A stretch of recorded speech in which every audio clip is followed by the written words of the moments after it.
Hey everyone, this is Pete. Doubtless you know by this point that one of my all-time favourite genres of game is the humble point-and-click adventure. And, contrary to what many folks would have you believe, this genre has in fact been thriving for many years since the supposed golden age of Sierra and LucasArts releasing titles regularly. One particularly noteworthy title I played a few years back, and somehow never got around to writing or making a video about, was the first Cathy Rain adventure by Clifftop Games. This was originally released in 2016, then tarted up for a considerably expanded director's cut remake in 2021. While both versions are still widely available on various PC storefronts, the latter is probably the preferable option at this point. Now, nearly 10 years after the original Cathy Rain was released at the time of recording, we have a proper full-on sequel. Is it any good? Spoiler, yes, but if you would like to know a bit more, keep watching and we'll take a closer look.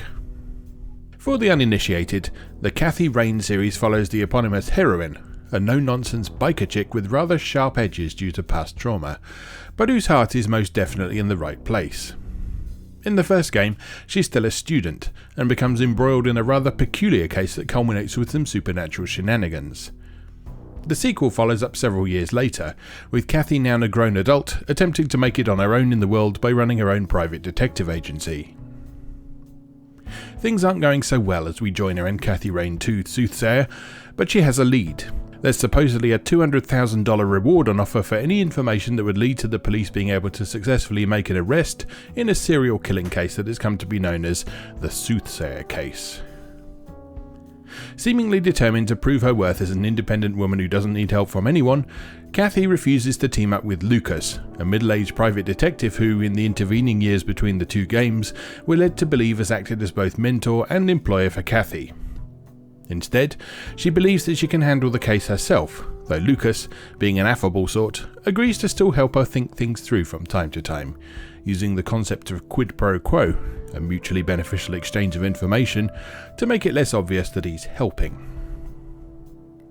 What then unfolds is a point-and-click adventure in the classic style, making use of a straightforward, modern, verbless interface, but still providing plenty of satisfying puzzles to solve along the way, and a substantial runtime by genre standards. Cathy Rain 2 Soothsayer will probably take experienced adventure fiends about 7 to 8 hours to solve in total. If you're not accustomed to this kind of game, and you have the willpower to not look at a walkthrough the moment you run into a stumper, it may take a little bit longer. But the key thing is that the game neither outstays its welcome, nor does it feel like it finishes before things get interesting. This is good. For all the praise we can heap on the classic Sierra and LucasArts adventures of yore, game length is unfortunately not one of the characteristics we can say many good things about, given that many of these titles were maybe 2 or 3 hours total tops, with a few exceptions. Of course, back when they were originally released, people were much more likely to get stuck on puzzles, both because internet-based walkthroughs were less commonplace, and because older adventures sometimes tended towards peculiar leaps of logic for their solutions.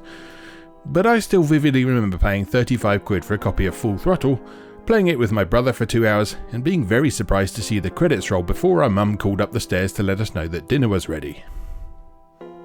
Length isn't necessarily a sign of quality though, as myriad bloated open-world action adventures will attest, but somewhere between 7 to 10 hours feels like a good length for a game like Cathy Rain 2 Soothsayer. It gives the storyline time to breathe, it gives the player time to feel like they've had a satisfying experience, and it doesn't drag things out unnecessarily. Nothing in Cathy Rain 2 Soothsayer feels like padding.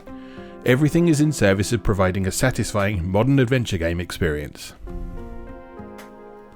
As with most modern point-and-click adventures, Cathy Rain 2 Soothsayer appears to have been built in the excellent Adventure Game Studio software, so its interface will immediately be familiar to anyone who's played other recent titles in the genre, such as The Excavation of Hobbs Barrow, also published by Raw Fury, but developed by a different team. An intelligent mouse cursor highlights hotspots as you sweep it across the screen, and all hotspots can be immediately highlighted by holding down the spacebar on your keyboard. Clicking on something performs a context-sensitive action, be it inviting Cathy to simply comment on it, or interact with it in some way. Inventory manipulation is similar. The inventory can be popped up by clicking an icon of Cathy's bag in the corner of the screen, and items can be examined or used by simply clicking on them. To combine items, either with each other within the inventory or with an object or person in a scene, you click and drag from the inventory. It's all very intuitive. Some adventure game purists may argue that a simple, straightforward interface like this dilutes the feeling of interactivity one gets from the game by limiting the possible actions you can take in a scene.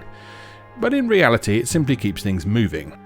There are still plenty of irrelevant objects to click on and investigate beyond those required to follow the storyline's critical path, and the game's Steam and GOG.com releases even boast a suite of achievements that reward you for doing strange, unconventional, or even inadvisable things, such as attempting to cut the hair of Kathy's cat Mildred, or determining whether or not Kathy's office really does have the worst possible view of the city in which she lives.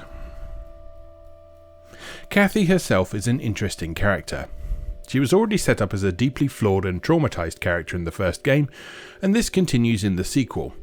Though the subject matter this time around perhaps isn't quite as on the nose as the original games was, maybe because suddenly piling on additional trauma after the prior game's late game revelations would feel a bit gratuitous.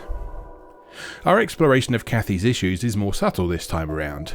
In many ways, Kathy's personal narrative is something of a deconstruction of the things we take for granted in adventure games, particularly the exploitation of people as dehumanized resources to solve puzzles or resolve situations rather than, well, people. To put it simply, Kathy can at times be a bit of an arsehole, and she'd be the first to admit that. Refusing to ask for help is a core part of her personality, and she makes no secret of that. But as her investigation proceeds, she learns some important lessons. Accepting help from others does not constitute a personal failure, and neither does asking for help.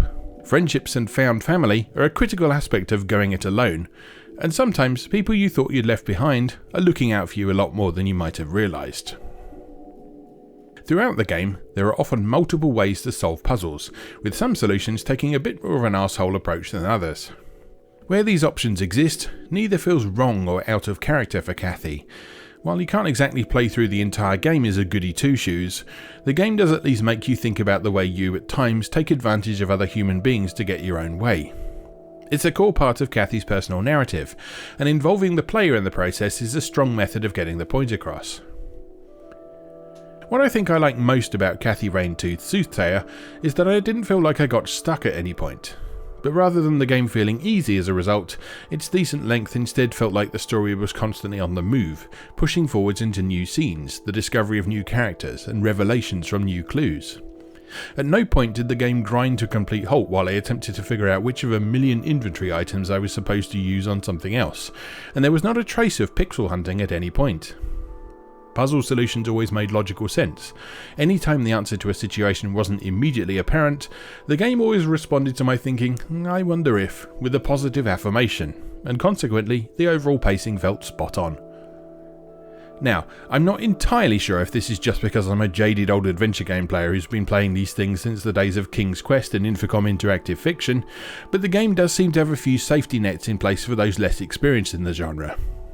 Kathy's notebook, for example, features a to-do list that highlights the main objectives for each of the in-game days, and clicking on one of these entries prompts Kathy to ponder the situation and give a hint. These hints don't solve the game for the player, but they're enough to give just a nudge in the right direction. There's some other nice features in the same vein too. The conversation system, for example, is based on topic keywords similar to Sierra's classic Gabriel Knight, Sins of the Fathers, and this is probably a deliberate point of comparison given that in some lights Kathy can be seen as a gender swap with the redoubtable Schattenjäger himself. But the game is good enough to grey out dialogue options that won't be useful in Kathy's current situation. If, for example, you ask about one of the Soothsayer's murder victims, and the person you're talking to tells Kathy, plausibly, that they don't know anything about any of them, all of the victims in the list will be immediately greyed out to prevent you wasting your time clicking through each and every one of them.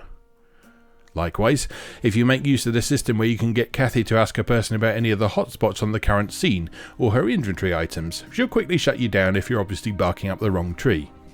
In some respects, it's a bit of a shame that there isn't unique dialogue for, say, Kathy asking someone on the phone what they think of her cat, her laminator, or the drawer in her office that always gets stuck. But on balance, I appreciate a game that encourages you to stay on topic rather than getting distracted, or feeling like you're missing out on things by not asking everyone about everything else in the entire setting. All in all then, Kathy Rain 2 Soothsayer is an excellent modern adventure game. While it is somewhat accessible to series newcomers thanks to a helpful and optional recap at the start of proceedings, it's probably a good idea to play the first game first if you haven't already, as the two do form a coherent narrative by the conclusion.